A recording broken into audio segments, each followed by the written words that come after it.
What's up YouTube? This is Matt and today I'm coming at you guys with a video about my tips and tricks on buying used PC hardware. So the first thing I'm going to go over is what parts I would recommend you buy used and avoid buying used at all costs, and then I'm going to go over some of the sites that I personally use and that you may want to use to buy used hardware. So let's dive right in.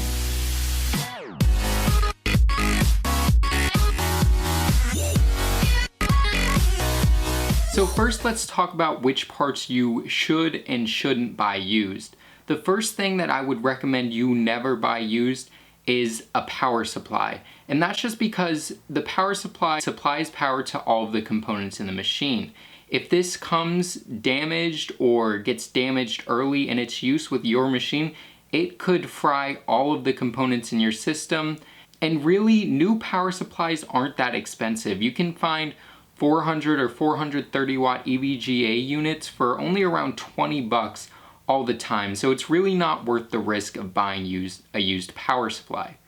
The second thing I would recommend you never buy used is a hard drive, and that's just because losing data sucks, and it's really not worth the $5 or $10 you'll save on a 1 terabyte drive to go used, because you don't know what that drive's been through, and it could fail very early on. So really, it's not worth the risk. Two parts that I'm kind of iffy on, I'm kind of 50-50 on whether you should buy them used or not, is the motherboard and the GPU. Now the GPU, a lot of times they'll last for a very long time unless heavily overclocked and abused. For example, older cards may have been used for Bitcoin mining, which is very intensive on the GPU and has a propensity to cause them to fail early.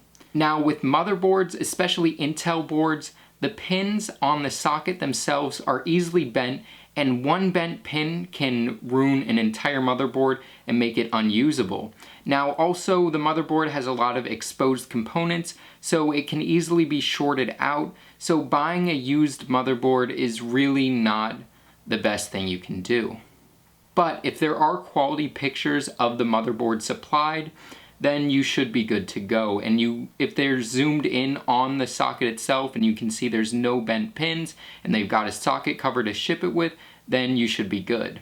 Now some components that I definitely say are a good idea to buy used is one, the CPU, because CPUs rarely failed unless extremely abused. So really, for the most part, you're good with buying CPUs. The next thing is RAM. RAM, like CPUs, very rarely fails and very rarely can be damaged, so RAM is another great thing to buy used. And the final thing that's kind of a no-brainer is a case is a very good thing that you can buy used as long as it's in good condition. I've found a lot of great cases for fractions of what I would have paid for them new that were in almost new condition or only had minor scratches that you'd have to look up really close to see.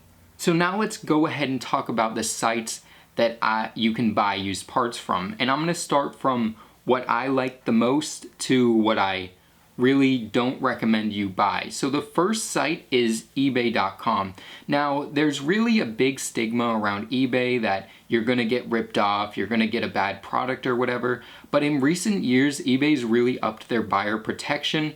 So it's almost impossible to get scammed as a buyer. If the item's not as described, they have to give you a refund. If they don't, eBay will reach into their PayPal account and take their money from them and give it back to you, assuming that you've shipped the item back to them. Now, a lot of times the stuff on eBay does go for a little higher than the other places I'm going to mention, but you do have that buyer protection, which is really helpful when buying used and gives you peace of mind that you're not going to get scammed. Now, the second site that I want to talk about is Reddit/other forums.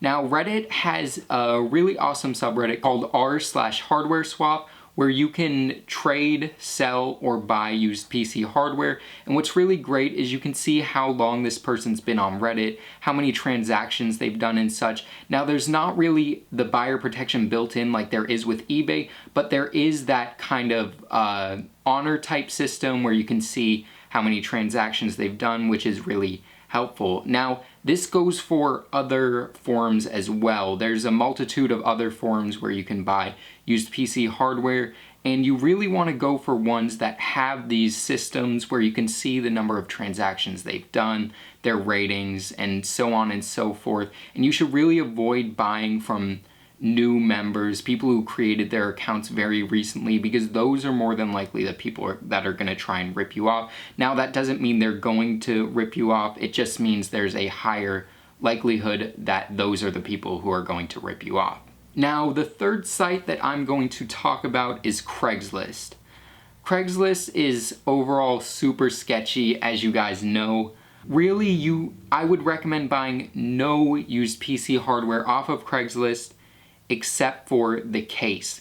Because when you buy something off Craigslist, unless you're gonna go into that person's home, which is super sketchy, don't do it, or you're gonna let them into your home, which is also super sketchy, don't do it. There's no way to know if these used parts work when you exchange them for the money. Now, like I've said before, I bought cases as well as new sealed PC hardware off of Craigslist, but other than that, like I said, do not even deal with Craigslist. A lot of people want way over what these parts are worth. Every once in a while you'll find a gem, a diamond in the rough, but you're better off scouring these forums and r/hardware swap for better deals than spending your time on Craigslist.